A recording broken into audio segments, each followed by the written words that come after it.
sessions this morning at the Exotic Research Conference in Mesa, Arizona. In our continuing session this morning on anti-gravity concepts and their realities, our next speaker is a researcher in this field specifically for several years now, following in the traditions of Searl, Sinclair, and Hamel, and he's going to elucidate some of the tie-ins and interconnectedness of these individuals and the concept of, concept of David Hamill's technology in particular and the poor man's Searl device. And with that, I'd like to introduce to you Dan LaRochelle.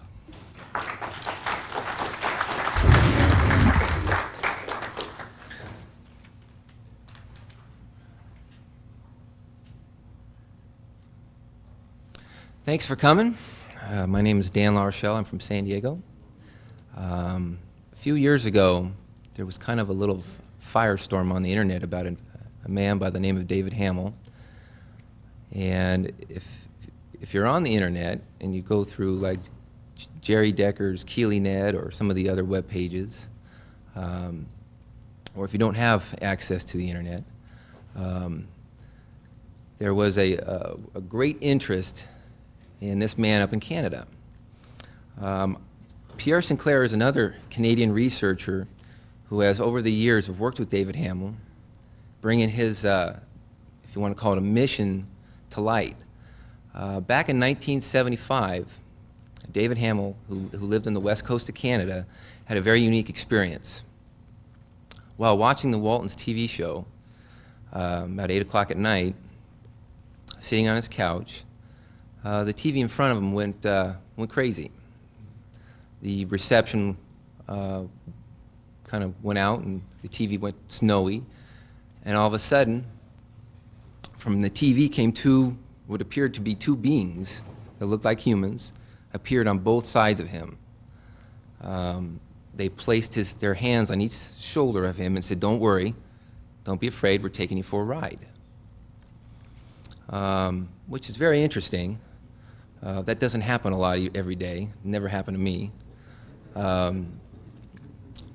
You'd have to drink a lot of beer for that to happen.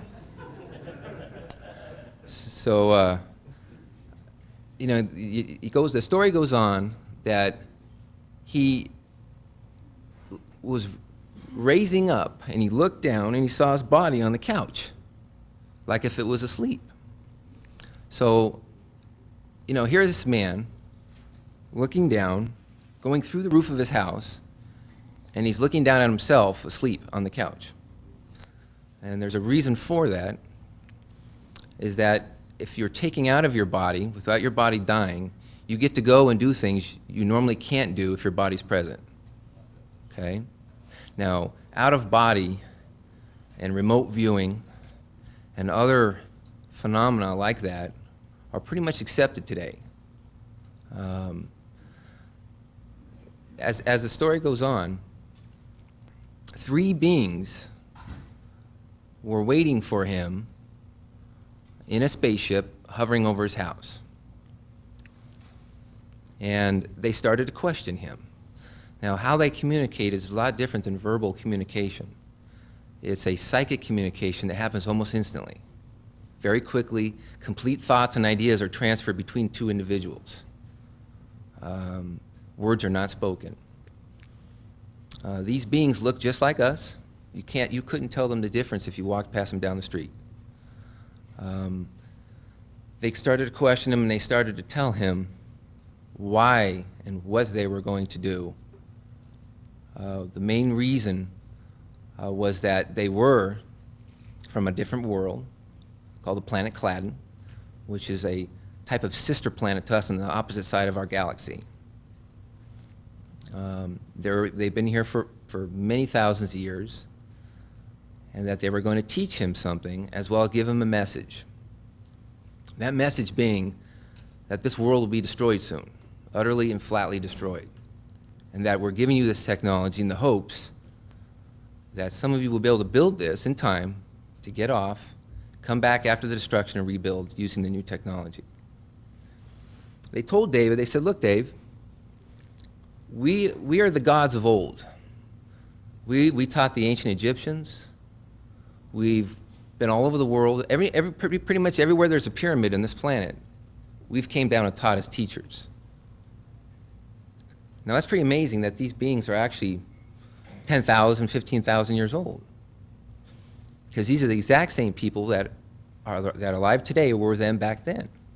And I'll go into detail why this is capable, why this can happen, where this time travel is possible. So his abduction lasted about 15 minutes. They went from the west coast of Canada to the east coast. So they hovered over a piece of property, and they continued to tell him what their mission was, why they were hovering over this piece of property. And I don't have a lot of time to go into detail exactly what happened, but he spent a few minutes there. Now there's quite a distance between the east coast of Canada, or excuse me, the west coast of Canada to the east coast of Canada. They went from the west coast to the east coast, spent a couple minutes over a piece of land, and came back within 15 minutes. When he came back, he woke up and was, blinking his head and scratching his scalp. No one's going to believe me, I'm nuts. This is absolutely flabbergasting.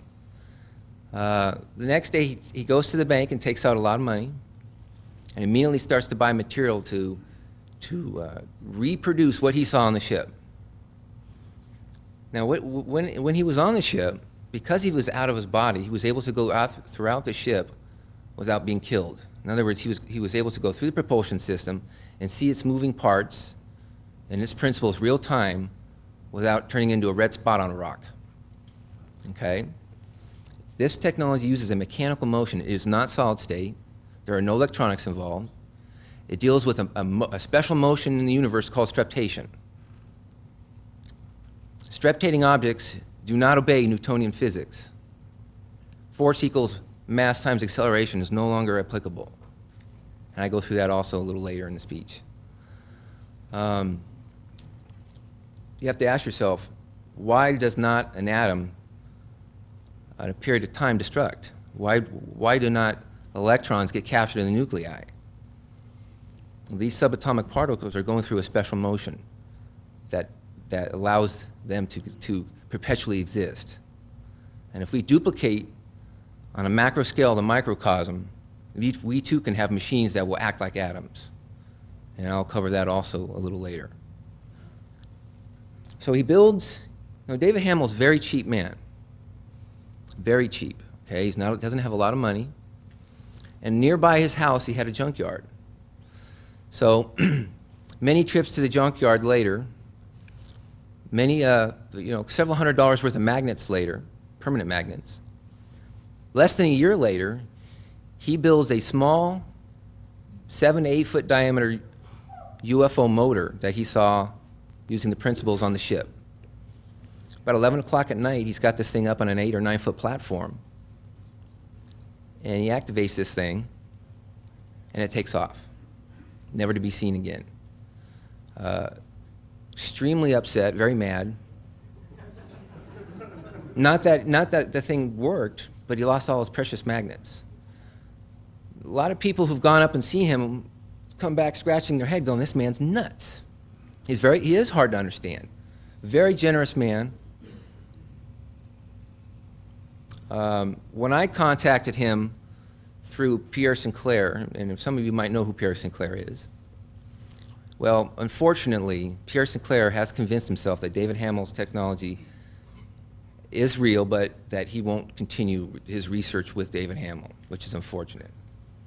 I tried to light a fire under his butt about a month ago with some new experiments that are actually going to blow the doors off modern day physics here real soon. And this is also contained in the book, which is available in the bookstore.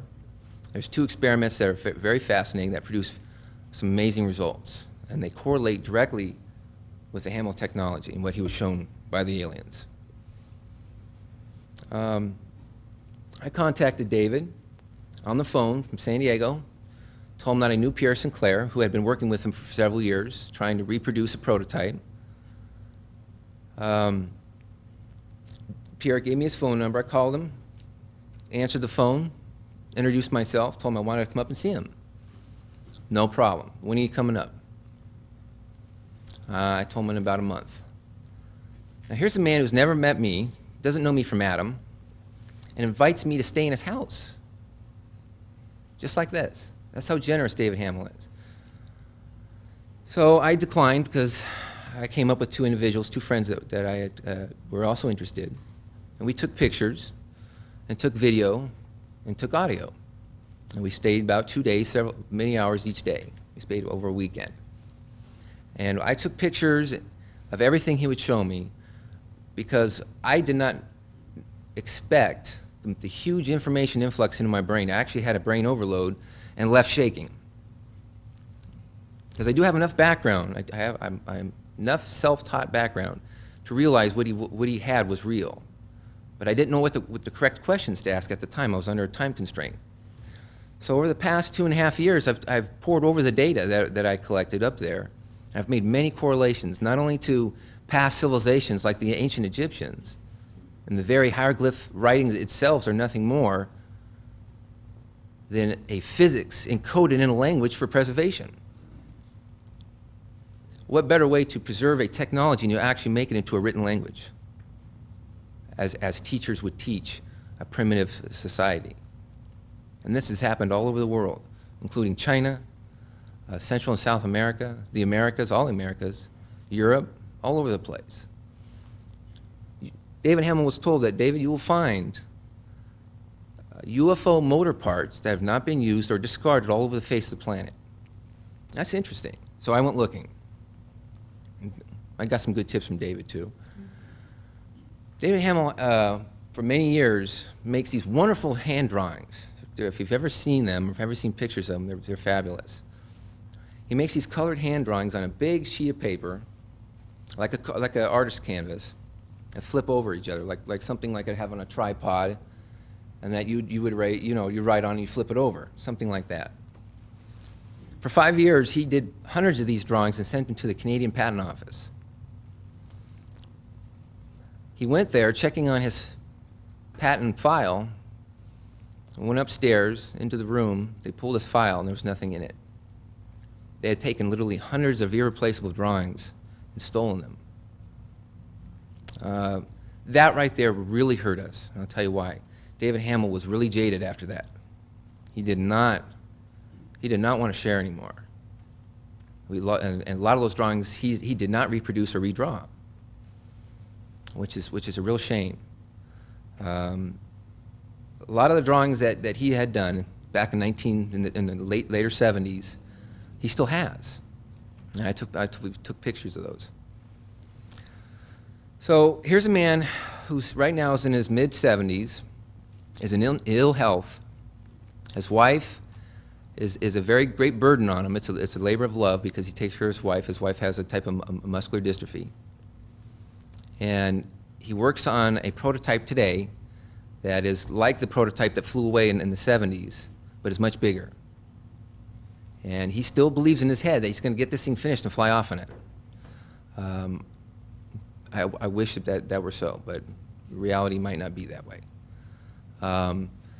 He works on the device about 4 hours a day and then watches soap operas and takes care of his wife, doesn't work on Sundays. The device is not too complicated. There is a motor stage, there's an actual propulsion system in the craft itself. There is another stage that controls the plasma-like field that the propulsion system makes. And this control stage is what allows the craft to move in different directions up and down in classical UFO flight. Then there's other stages below these stages where there are compartments for living quarters and you name it. The ship David Hamill was taken onto was absolutely humongous. It was huge.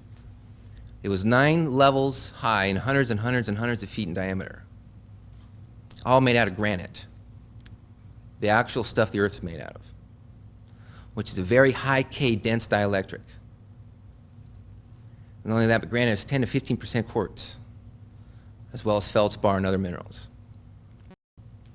They told David, you have to make your ship out of granite or it will not work. Now, it's interesting that a diverging EM field will have its greatest effect on a very high K dense dielectric. This plasma that surrounds the craft, made by the UFO motor, is a diverging EM field. Not only that, but I would assume that the granite offers some protection to the high frequency RF energy or whatever else this thing starts to make. What I want to do is get into the physics. The physics uses a special motion called streptation. It's from the Greek it means twisting. There are several types of three-dimensional movement I'm going to talk about. Everybody knows that if you take a mass, a fixed object, and you rotate it, you have spin. It's got an axis. It's now a self-defining object because it's rotating. Now, if you take this rotating mass and you make it wobble, now you have precession. Now you have two three-dimensional movements. You have spin and you have wobble.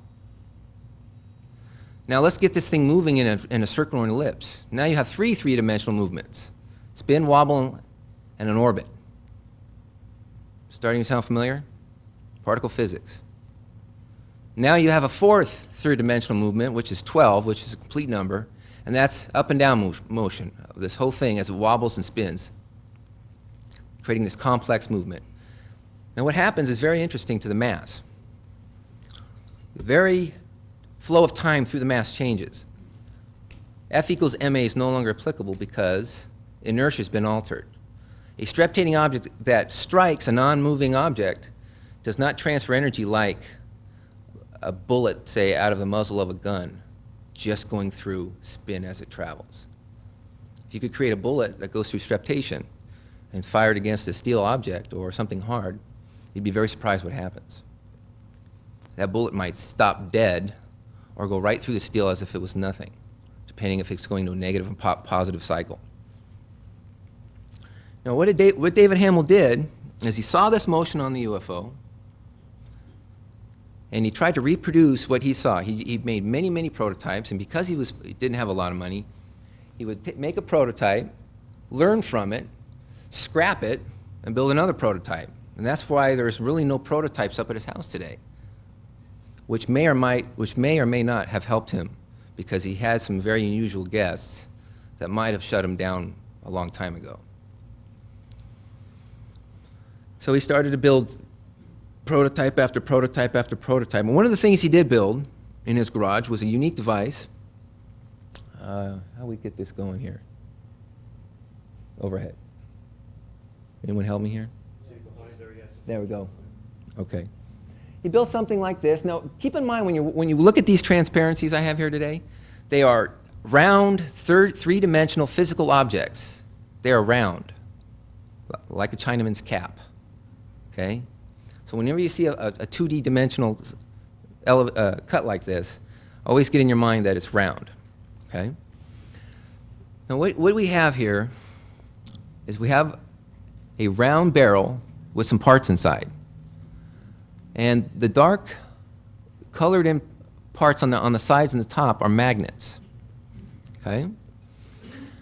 The two cones you see have magnets all the way around the rim, and these magnets are in repulsion with other magnets around attached to the barrel itself.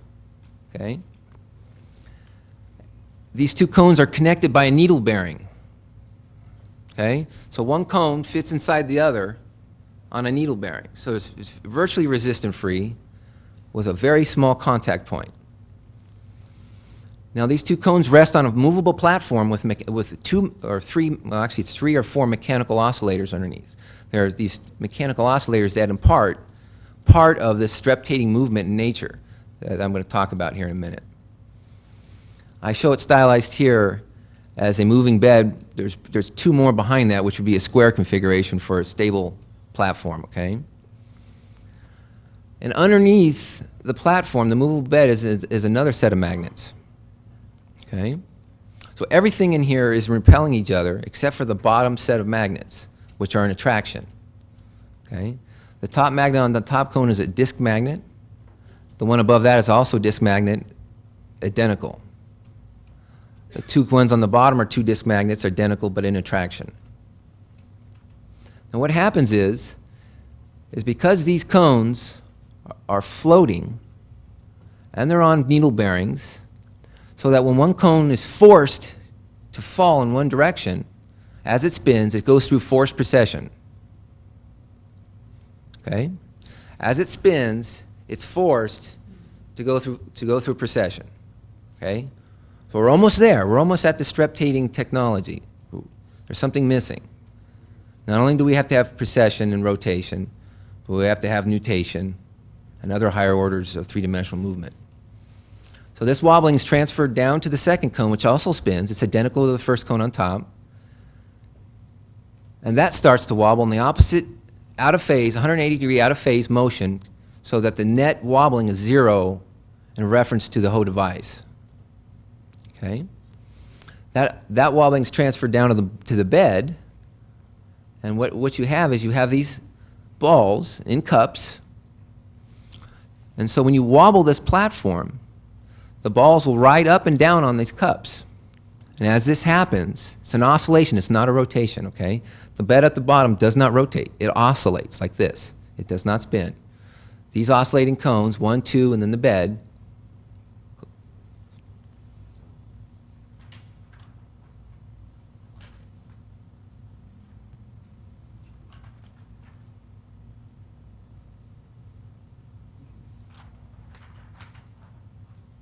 will oscillate in this manner. David Hamill teaches something called a 3-broken line isotope line of movement. Where he got that description, I don't know. Okay, but that's what I'm just a tape recorder for the most part here, reproducing what I was taught when I went up to see David Hamill. You must have 3 moving parts in the isotope line of movement. Otherwise, you will not get streptation, or a net 0 vibration with a mechanical setup for streptation like this. He worked on this. This was the hardest prototype to get working for David Hamill, because when he closed the thing up to get it to oscillate, he couldn't see the moving parts. So he had to use a stethoscope to see if the parts inside were moving. So basically, you spin the top cone, batten down the hatches, run like hell. No, I'm just kidding. The oscillations and the spin starts to happen. Now, so we have forced precession of the cones. That's half of the equation for streptation, which is needed. The other half comes from the mechanical oscillators on the movable bed. The mechanical oscillators will oscillate, supplying expansion and contraction with oscillation. So now you have a spinning, forced precession object going up and down. Now the circle's complete.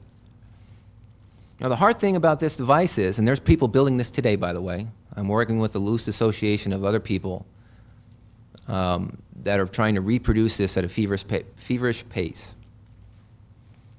I believe we will have success soon. Why hasn't other people have success with Hamel technology? Well, there's a lot of pieces missing. I mean, when David Hamill tells you what he saw in his own language, you scratch your head because you can't equate it to anything. So what I have done is gone out, searched high and low for 2.5 years and equated it to many things, to modern day physics. So what I'm doing is taking Hamillese and turning it into English. Okay, so what David Hamill did is he completed this thing in his garage, closed it up, it was oscillating, went to bed, his wife woke up, saw that the garage was glowing, woke David up and said, "David, we're on fire." He goes running in there, and there's a plasma-like effect coming off this thing. And there was no heat, David Hamill. He describes it as a glowing plasma or glowing light coming off this thing, but no heat.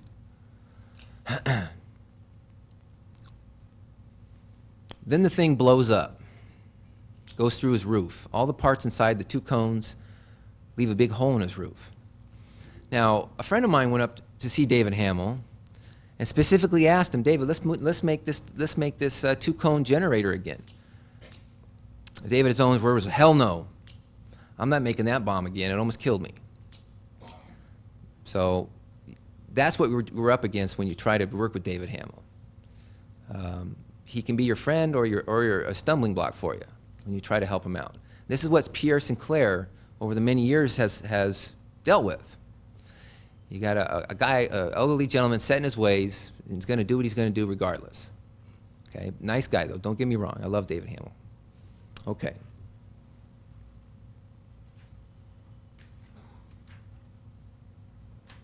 This is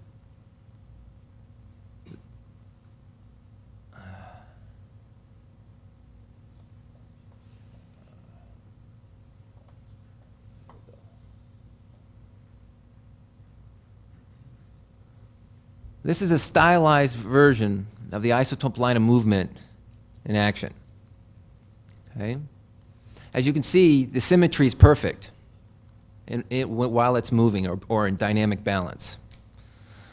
Obviously, what I have below is a classic scale showing static balance. Well, if you look above it, the very center line of balance, there's equal parts on each side of it as it rotates. There is no net anything when this thing moves. Okay? There has to be 3 lines. 2 lines don't work. There has to be 3 lines to make the streptation involved.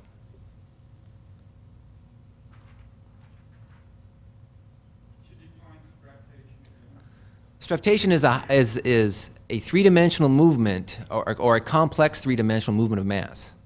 It comes from the Greek called, it means twisting.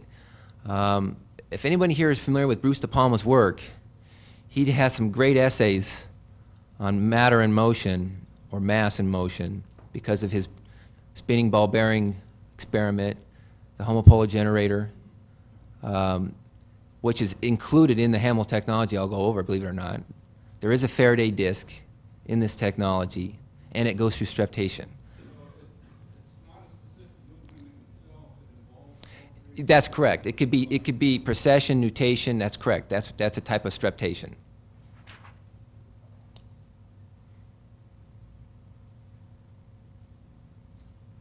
This is a stylized version of precession. It's a cone that's precessing around a point. Okay. That would be a wild graphic of what the cones are doing. Okay. But they're not only doing this, they're going up and down because the movable base is supplying expansion and contraction in oscillation.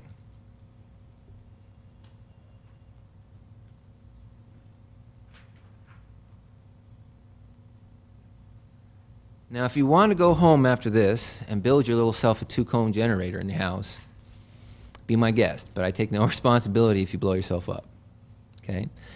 This is a detail of a cone with a composite construction of permanent magnets. These you can buy from AZ Industries, which is a magnet manufacturer. They have 2 countersunk inset holes, and the magnet on the to the left represents the actual side of the barrel. The magnets on the right are a composite of the magnets built into the cones on the lip. Everything's in rejection. Now, one of the things that's hard about building these devices is that not only do the magnetic fields have to be right, that a lot of times if it's built wrong, the magnets will flip. And it takes a lot of energy to flip magnets. The actual fields will go from south to north to south in the magnet itself, which is kind of strange, because it takes a lot of energy to do that. But these things do it readily. The cone will oscillate in half a turn or a turn, and bang, it locks up, and you're scratching your head. So one of the things you have to do is the magnets cannot line up when you're making this device with the cones. The cone has to be above, as in this depiction, because when the cone tilts over on its side, when you have it like this, it will not lock up. This is what's been found in our research so far. Okay, this is a little help for you guys if you want to build this 2-cone generator. This is also contained in the book, also available in the bookstore.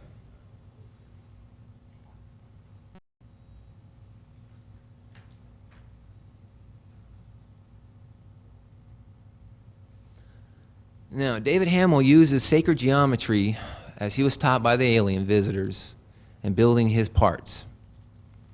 Okay, he uses something called the pyramid matrix. That's kind of my term because there's no other better way to explain it. it involves a type of, if you want to quote, sacred geometry. This is the geometry of the cones. If you know a little bit about your basic geometry, if you can still remember and your brain's not too fried from high school, you'll know that a diagonal line through a box is the square root of 2. And a diagonal line between two boxes stacked on top of each other is the square root of 5. Okay, there's three sacred roots in sacred geometry: square root of 2, 3, and 5. Those are responsible for all progressive growth in nature. Okay, so what you do is you draw yourself 2 boxes like I have, and you draw your lines, and in the bottom corner you flip it over, and you have yourself a 3-dimensional cone that you were going to work with. Now there's 2 ways of building the cone device. You can build it cone on cone, which means the flat plane on top of the cone is where the needle bearing would sit. The other way you could put the cone is inset, like this V formation. You build a cone within a cone and place the other cone inside that, so it sits inside the second cone. That would be another way to build this device.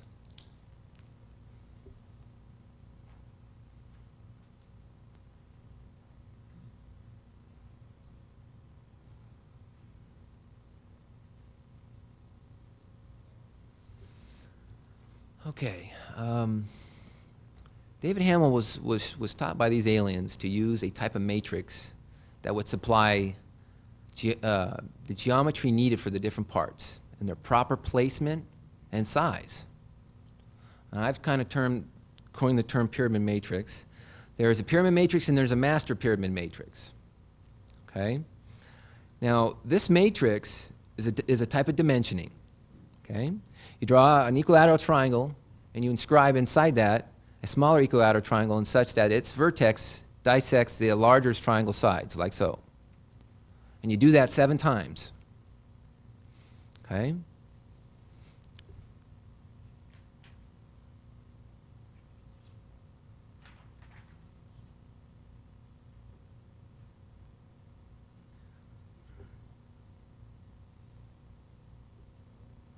The focus isn't working too good, but so now what you have is you have this matrix, 2 of them overlaid with each other with inscribed circles in a Star of David configuration, which is kind of interesting because where was Moses from? Egypt. And where was this technology taught? Egypt. So now you have this complex geometric figure that's used in building all of the Hamel technology as taught by the aliens.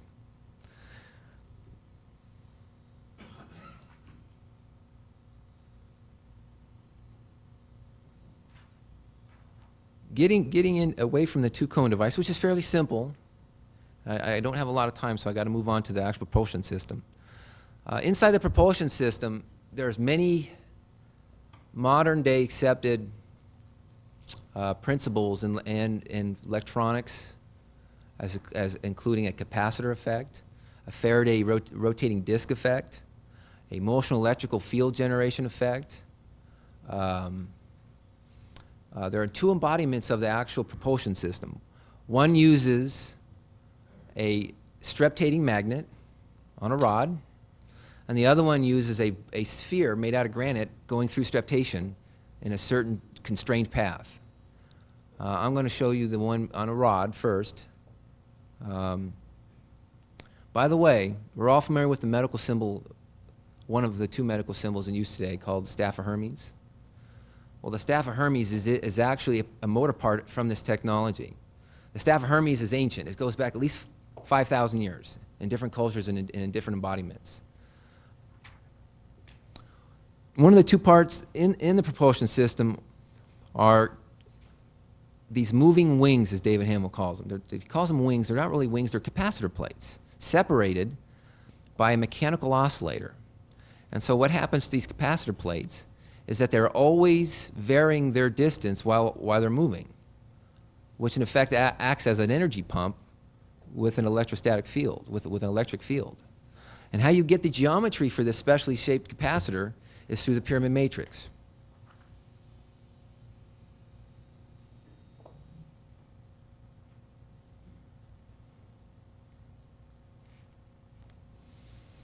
Now, you have the master pyramid matrix above, and you have the pyramid matrix below.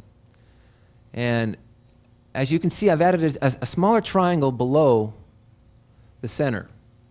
Okay? I've taken a line from the corner, drawn it up halfway, down, and of course, and you can see how it follows through. Now, the wing geometry like that is not complete.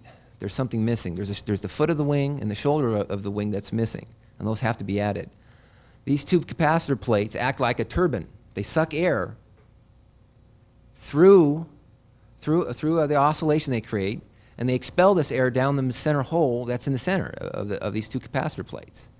So not only are they two moving capacitor plates, they're also a turbine, an air turbine moving air. These two capacitor plates are separated by actually three, because of a stable separation, three arrangement of ball and cup oscillators placed on the shoulder. As you see two, but there's actually three.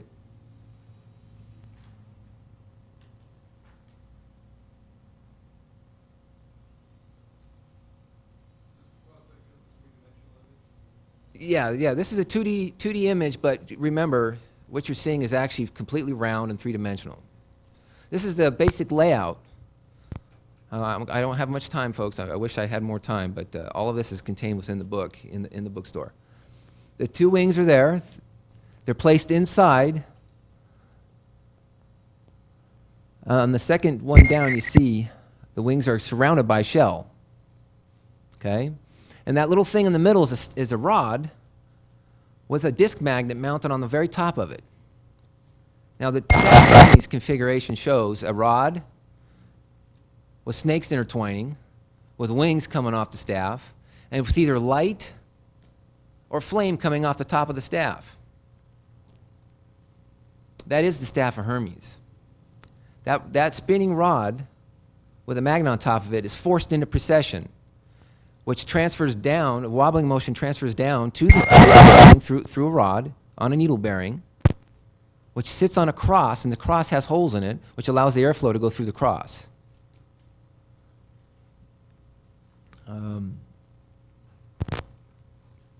This wobbling motion goes down to the bottom wing, and since the wings have the ball and cup oscillators, the streptation movement is transferred back up the rod, and the magnet lights up like a Christmas tree, producing a type of plasma. Now, if you look at the bottom, you get to see a little more detail. Typically, in the motor stages and all the other stages of the craft, there's these pinions, and they're made out of granite, and the pinions are on the outside foot of the wing. The foot is the very bottom part that's level of the wing. So you have the mechanical wings oscillating, which are capacitors. Their mass is being altered by a streptating object above it. They become charged. A moving dielectric that is pumped in between them, which is air, gets changed, turns into a very powerful plasma, and it circulates down through the blowhole at the bottom, crawls back up the skin of the craft, and goes back inside. You have a moving vortex now as these things oscillate. That's just the motor stage. This is not the complete craft. This is just one stage of a 3 or 4 stage craft. Okay? This is what David Hamill built less than a year after his abduction that took off and never to be seen again. It's interesting, too, that he had this thing up on an 8 or 9 foot platform. And if you read some of De Palma's essays, he talks about inertial frame reference between the Earth and objects on the Earth. There might need to be an elevation of this craft or device before its activation, because you might need a slight inertial frame difference between the Earth and objects on the Earth, which a slight elevation would give you.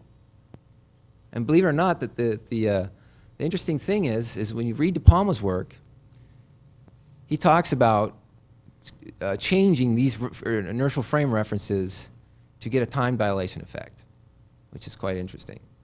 So the bottom one has these pinions. Now, David Hamill did not use the pinions in his prototype that he built that flew away. You can replace these pinions with more ball and cup oscillators. They still will work. It will still constrain the wings enough that they will not crash into the sides of the outside skin.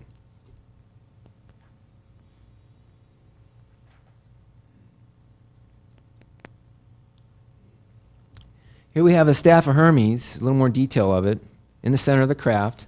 If you look above, the disc magnet on the rod is actually above a larger disc magnet, or arrangement of magnets making a disc magnet, and it's forced to go into precession by a rejection magnet above it. And again, you got to keep in mind that this rod is connected to the wing, and the wings go through an expansion and contraction, completing the streptating movement. Okay? And when a streptating object moves, it will lock into the very fabric of space, so to speak, altering objects around it.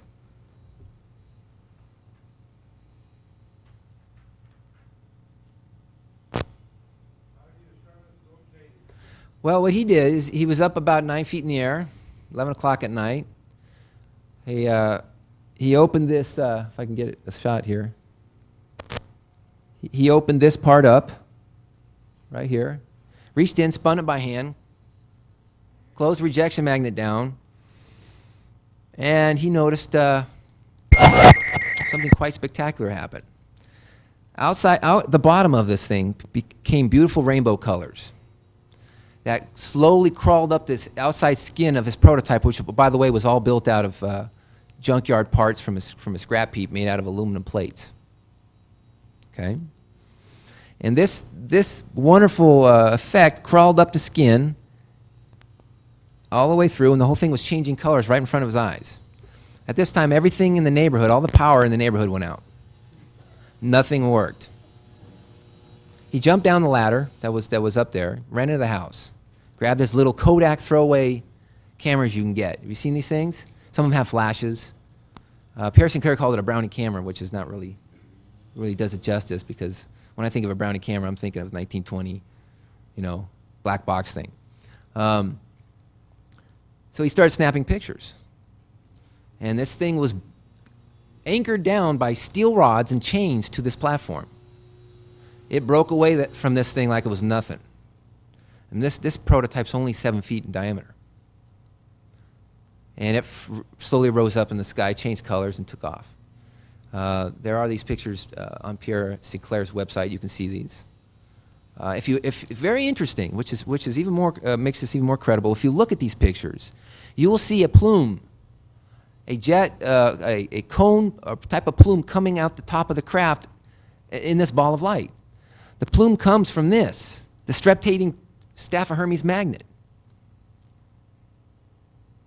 If you look closely, you will see the plume on several photographs. This is what a wing would look like. There's two of them stacked on top of each other. If this was the shoulder of the wing, and here's the shoulder of the wing over here. If this was the shoulder, this is where you'd place your ball and cup oscillator separating the wings using a triangular configuration or a square configuration for stable separation.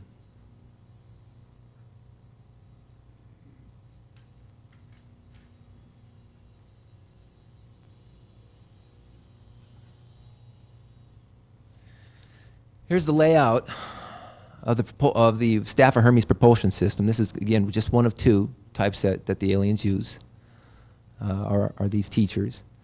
It's kind of stylized at the top. I'm using kind of a hand crank screw to show that the rejection magnet on the top can be raised or lowered by hand. Okay, that's more stylized than anything. You have the two capacitor oscillating turbine wings in the middle. Now, all the dark things, and the resolution is not too good here, but all the dark boxes are all magnets in rejection. Now, we've got to remember, this is three-dimensional, and so all around the foot of these wings is rows and rows of magnets, permanent magnets, mounted on the wing itself. Everything rejects everything except one place, and that is where the two wings, where the rod comes down and mounts on the bottommost wing. The magnets there you see are in retraction, because when the rod is wobbling and the bottom wing moves first, because that's where it gets the impetus to move first, well, the top wing is attracted there, so it follows. It plays catch up because of those magnets in attraction. That is the only place the magnets are in attraction. Everywhere else, the magnets are in rejection. Now, you can't see in this picture here, but Around the foot of the wing, around the edge of the wing is where you put your ball and cup oscillators to support the outside edge of the wing.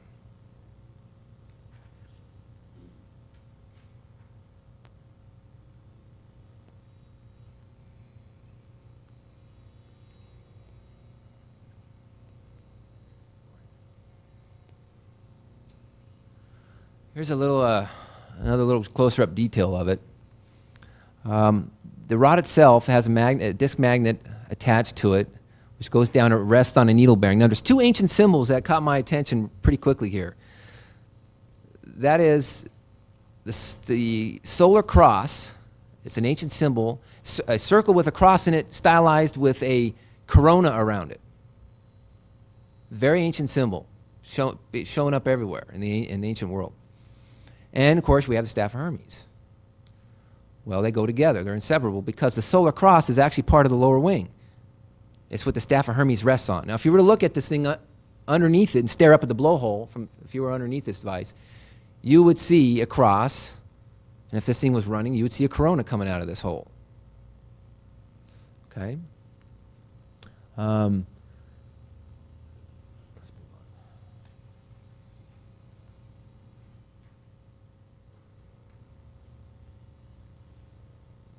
Here's one of two mechanical oscillators used. This supplies expansion and contraction.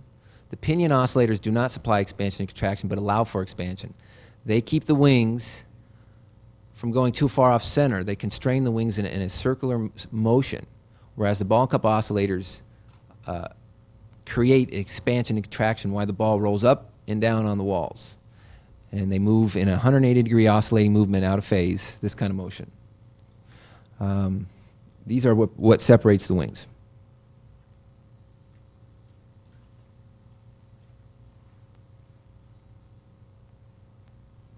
Here's a detail of the foot of the wing inside the craft, inside the motor stage. Now, magnets are in rejection. The airflow comes in, goes through a time-varying magnetic field and rejection because of the expanding and contracting movements of the wings in time with the airflow. So that if these wings separate in one direction, air gets sucked in. Oh, we have air gets sucked in, going through two repelling fields, two repelling magnetic fields. So basically, you're creating a magnetic venturi. If you look down below it, you have two magnets and airflow going through it. Now, again, this is an oscillating device, and as magnetic fields expand, as David Hamill says, I really haven't been able to back this up too much, but as the magnetic field expands, and as air rushes through this gap, continuously created around the circumference of the motor stage, he says the air will change.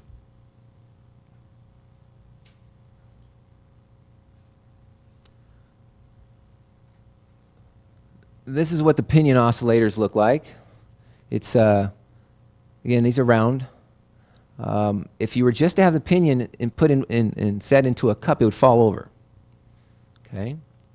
And if you put another cup on top of it, and you had a stable configuration of these things, this mechanical oscillator would allow for a rotational movement, but it wouldn't force a mechanical expansion like the ball and cup oscillators. They're just used to constrain the wings from going too far off center. That's all they're used for. A little bit of tidbit there. When David Hamill was on the craft, at one stage inside the craft, this pinion was larger than himself, and it was all made out of solid granite.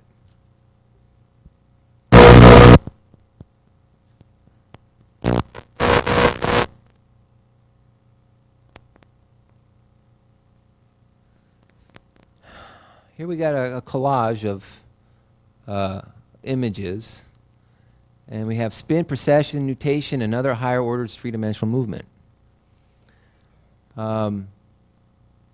We have some images that are ancient, some that are brand new that I'm going to reveal here today for the first time. again, the whole technology centers around streptation, which is a very magical movement in nature.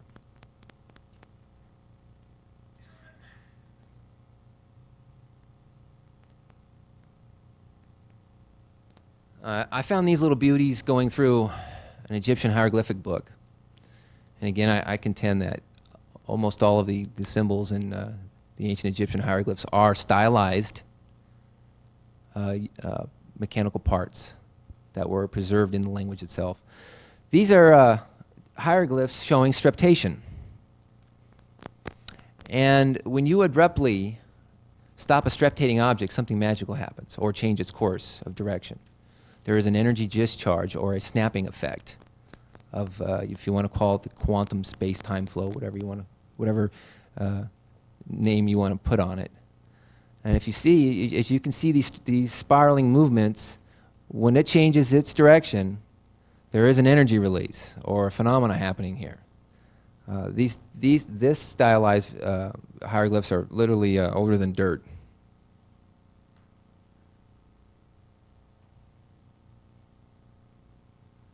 This is what David Hamill's building today. It is a mechanical contraption that allows this ball under a cone to go through streptation. It sits under an inverted cone, and when the cone is lifted or the platform is lowered, the ball has enough movement to fall and roll. It's rolling on a brown platform that has magnets underneath in rejection to magnets on the platform. And this goes down to the ball and cup oscillators, which supply up and down motion. The ball will spin. Its axis of spin will precess.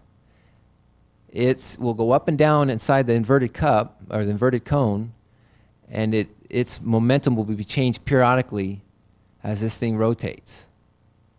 This sphere will go through streptation and produce some interesting results. David Hamill, when I was up at his house, showed me some ancient pyramids that use this principle, according to him. Now, I haven't had time to back this up, but there's one down in Mexico, he says, that has this device inside it.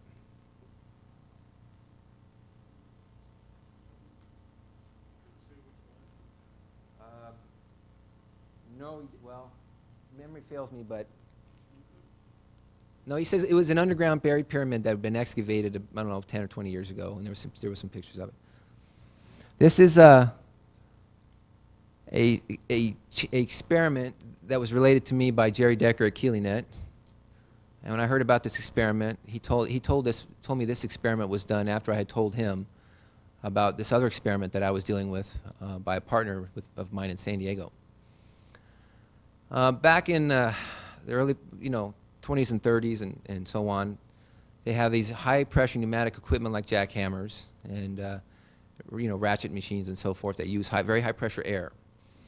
And when this high-pressure air exits these machines, they need to be muffled because it creates a loud noise. Well, on the top, what you have is a tube packed full of BBs, or round metal spheres. And since it's porous, the air flows through, gets broken up, and in effect, it's a muffler.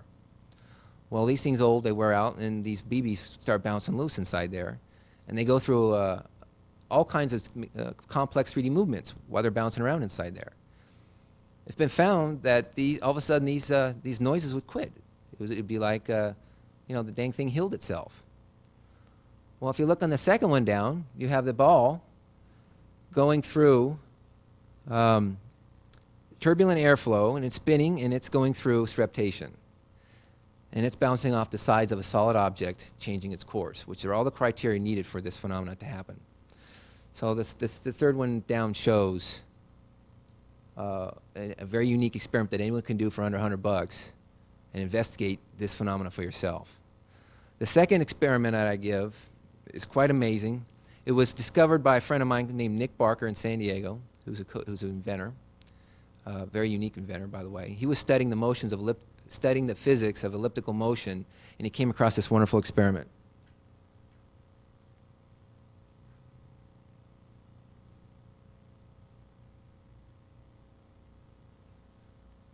What you have here, in effect, everybody in their kitchen at home has frying pans and saucepans and, pots and pans and so on. He took a frying pan lid, which has a lip on it, and he bent the thing into an elliptoid. He took it in the machine shop, put it in an arbor press, or a mechanical high-pressure, powerful press, and he bent this thing like a taco, so that you have it has two axes now. It has a major and a minor axis. Well, the minor axis is higher than the major axis, which gives an up and down movement. Okay? What he did is he mounted this thing on a motor and put a ball bearing inside. And the ball bearing's radius has to be larger than the radius of the lip so that it rests on 2 points as it rotates. So that it's way it has a forced axis of rotation. So it just doesn't slip and slide inside this track. And he spun this thing. And then he put a strobe line on it to freeze the elliptoid spinning around. And the ball bearing did some wild stuff. Newtonian physics would tell you that not only I've interviewed a lot of people about this, and they said, well, the ball is just going to get stuck in the crease in the major axis, and it's just going to... Well, that's not what happens. There's some unique properties about elliptoids. It takes no more energy for this ball to rotate around an elliptoid like this than just a circular track. It averages out, and it's equal. It takes no more energy to do this. But the ball goes through high and low energy states, okay, because it's changing direction. Newtonian physics says, well, speed up in the long axis and slow down in the short axis. Well, it does that initially. When you're watching the dang thing, the ball will speed up and slow down and speed up and slow down. Then it starts to go opposite. Now, this is where F equals ma starts to get twisted. This is where the world starts to get shaken here a little bit. Now it speeds up in the short axis and slows down in the long axis. Opposite. And then it slows down really slow, and as it literally crawls into the long axis, and it's gone. It's no longer there. Now this thing makes a hell of a racket. I mean, your ears are drumming, okay? All of a sudden, when it's gone, it's quiet.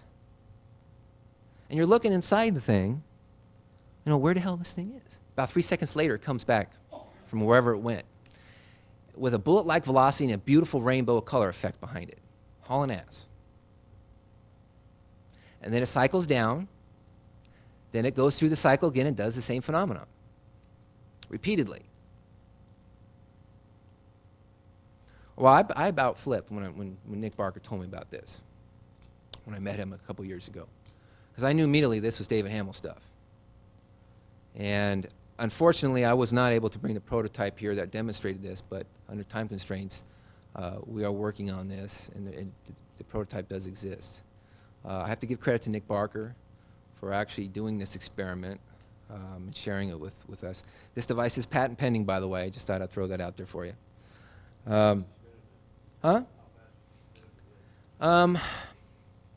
He was using a large type like Dremel motor. He did not, when he was doing the experiment, you kind of choked the guy because he didn't really follow scientific procedure. He didn't measure pretty much anything other than that he put the strobe on it, froze it, and varied the speed. Put a strobe on it, froze it, watched the movement of the ball, and he had two witnesses with him. Now, I've talked to both two witnesses, and these are not technical people. Okay, they didn't try to explain what was going on with a physics background, what they saw. These are regular guys.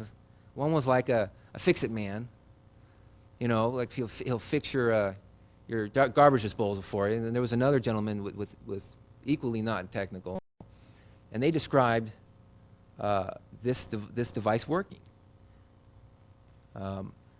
The corona, the disappearance, the noise disappearance. He also had this device on a scale, and it lost weight when this ball bearing disappeared. F equals ma is no longer applicable with streptating objects, ladies and gentlemen. And that's what this is all about. My time's over.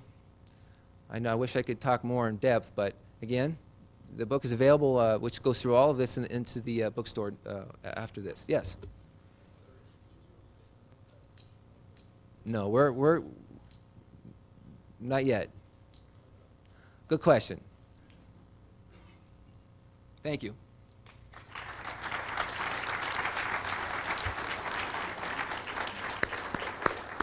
I would like to ask